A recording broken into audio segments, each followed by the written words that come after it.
Bonjour à tous, c'est Vassia sur Calérance Radio. Aujourd'hui, je vous présente une nouvelle émission qui s'appelle Portrait IMO. Portrait IMO a pour but de mettre en lumière les entreprises du BTP et dans le domaine de l'immobilier sur la Côte d'Azur. Et j'ai le plaisir de recevoir aujourd'hui Monsieur Samuel Nativel. Bonjour Samuel. Bonjour Vassia, merci de m'accueillir. C'est un grand plaisir pour moi et honoré d'être là avec toi aujourd'hui. Merci Samuel. Samuel, est-ce que tu peux nous parler un peu de toi ?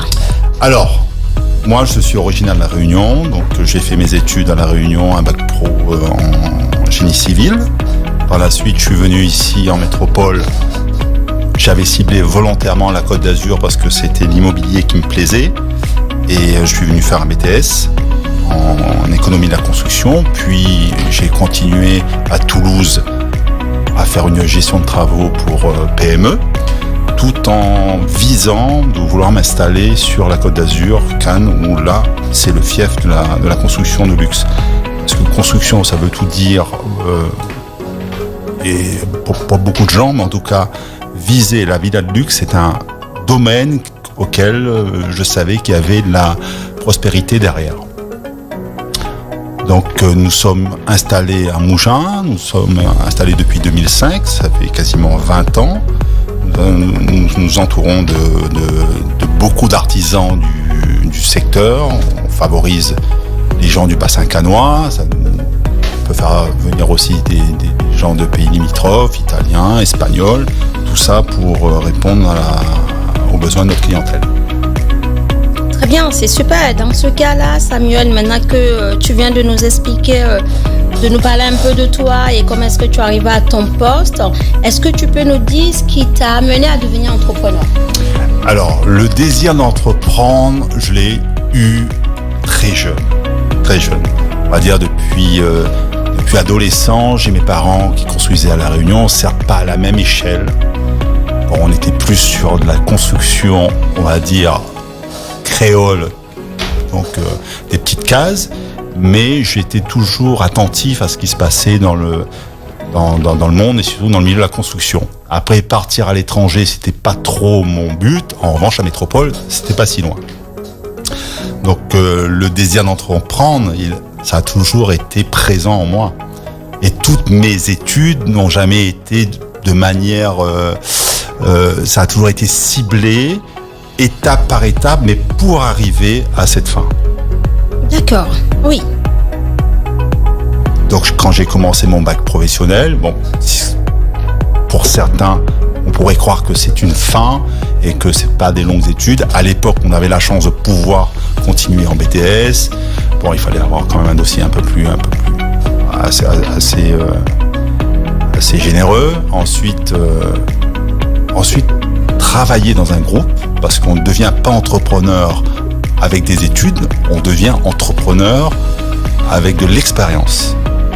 L'expérience, c'est d'abord travailler dans un groupe, donner le meilleur de soi dans un groupe, et ensuite, on peut tenter à espérer ouvrir une entreprise.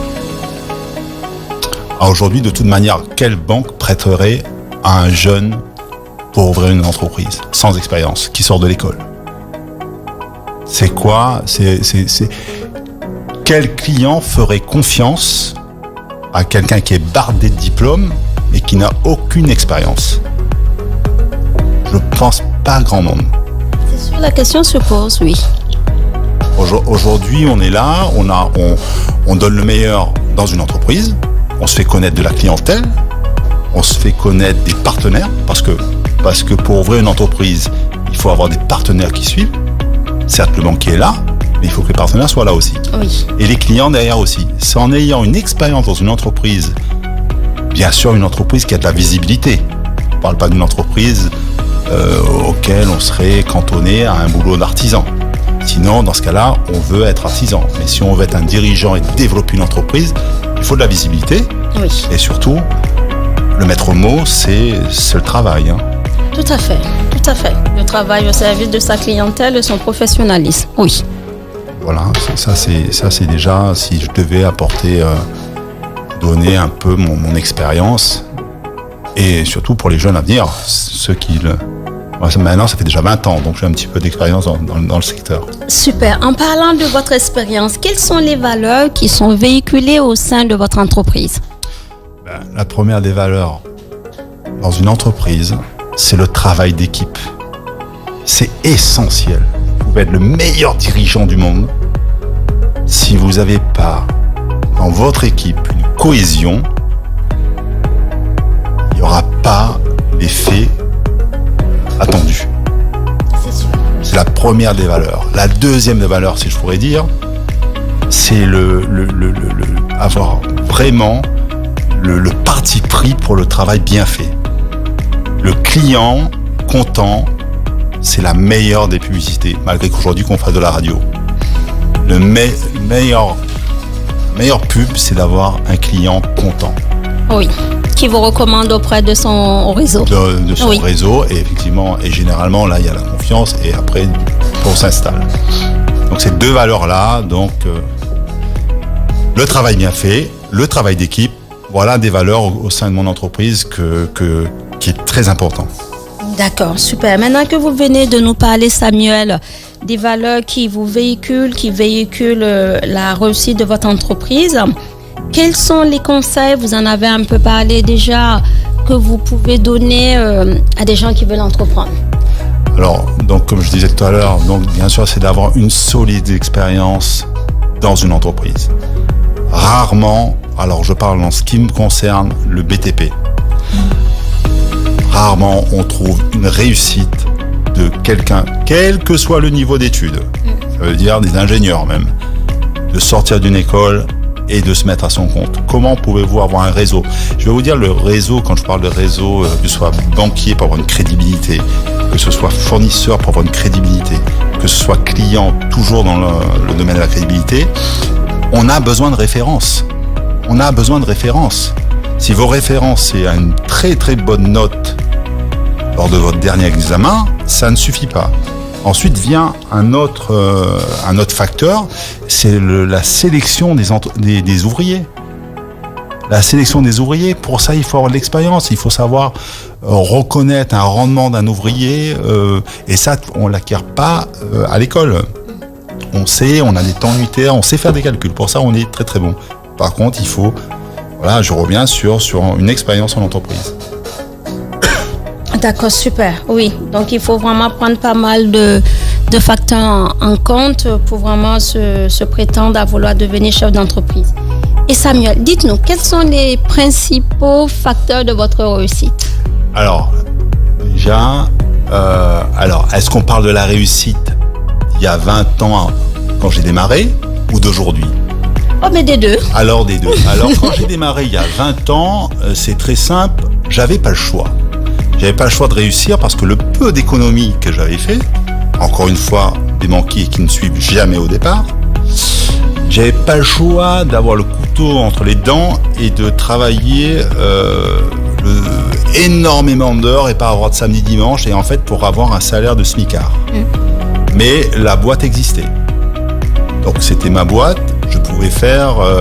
je pensais que j'étais rentable. Mais en fait, si je devais me payer de toutes mes heures, j'étais largement déficitaire. Par contre, ce que j'ai compris, c'est que cette méthode n'allait jamais me faire développer.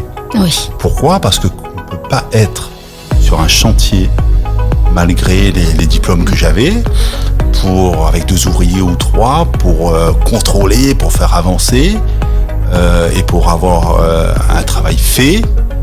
On ne peut pas être au four et au moulin. Oui. Qu'est-ce qui fait qu'aujourd'hui j'ai existé pendant ces années, mais j'ai compris que j'allais pas être, alors j'aime pas ce terme, riche. selon l'échelle on va dire de François Hollande. Qu'est-ce qui a fait que j'ai vite changé mon fusil d'épaule? C'est d'une part, j'ai compris que j'étais souvent en sous-traitance. C'est-à-dire que j'étais pas en marché direct avec les clients. Donc j'ai dit là, il y a une étape auquel je pourrais avoir une rentabilité bien plus importante, qui est sucrée au passage. Donc, du coup, ce que j'ai fait, j'ai dit bon, on va faire comme tout le monde. Alors si j'ai une référence, je ne sais pas si je dois la dire, parce que elle est quand même assez mitigée, c'est Bernard Tapie. Donc, je me suis dit, je vais m'entourer de gens compétents. Oui. Parce que je ne peux pas être bon partout. J'ai un diplôme d'économie de la construction, j'ai fait un peu de génie civil et j'ai fait de la conduite de travaux. Par contre, ce n'est que 3 domaines. Et dans ce que je veux faire, c'est un gros panel. Il faut être bon commercial, il faut être bon technicien sur les chantiers, il faut être bon au bureau. J'ai dit, bon, on va commencer par prendre le peu de trésorerie, c'est-à-dire 2e remise en cause. Donc, on va prendre le peu d'économie que tu as, mais ça suffisait pas. Donc, on va, cette fois-ci, comme j'ai pu avoir un peu de crédibilité avec un banquier, on va maintenant mettre, on va dire, sa tête sur le billot et on va emprunter. D'accord. Et c'est là où j'ai pu concevoir une certaine trésorerie pour embaucher des gens compétents. D'accord. Et donc là, après, bureau d'études en interne, chef de chantier, conducteur de travaux en interne, directeur technique. Et moi, j'ai pu me consacrer uniquement à la commercialisation au niveau des clients. Eh bien, super. En parlant de ça, comment avez-vous pu gérer, Samuel, l'équilibre entre la vie perso et la vie professionnelle? Alors, je vous mentirai. Alors, si j'ai des confrères qui nous écoutent, faites-moi passer le message. Un entrepreneur en bâtiment qui arrive à laisser tous ses tracas ou du moins toutes ses stratégies d'entreprise sur son paillasson devant sa maison, qui me donne la recette. On apprend avec l'expérience à gérer, à faire la part des choses, mais on ne peut pas se détacher totalement de son entreprise. Pour une raison simple, c'est déjà votre téléphone. Nous, on travaille pour une clientèle étrangère, puisque sur la Côte d'Azur, si vous voulez faire du luxe, c'est pas forcément que des Français qui vous remplissent un carnet de commandes sur une année. C'est que déjà, d'une part, ils ont le décalage horaire, et sans parler de décalage horaire, ils ont même peut-être pas la même culture qu'en France, où le dimanche, c'est consacré famille. Donc, déjà, pour décrocher, c'est pas évident. Quel est le point qui fait qu'on a l'équilibre? C'est la famille, déjà. Si déjà vous avez chez vous une famille,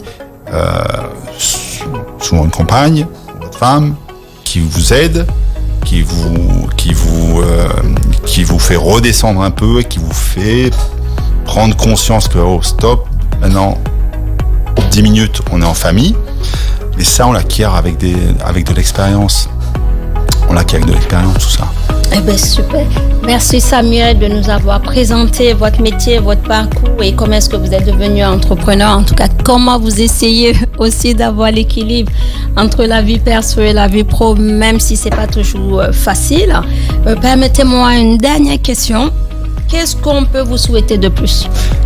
Alors, déjà, de continuer, ça c'est un fait, mais de plus, je pense que de plus, c'est de développer davantage. C'est de développer davantage.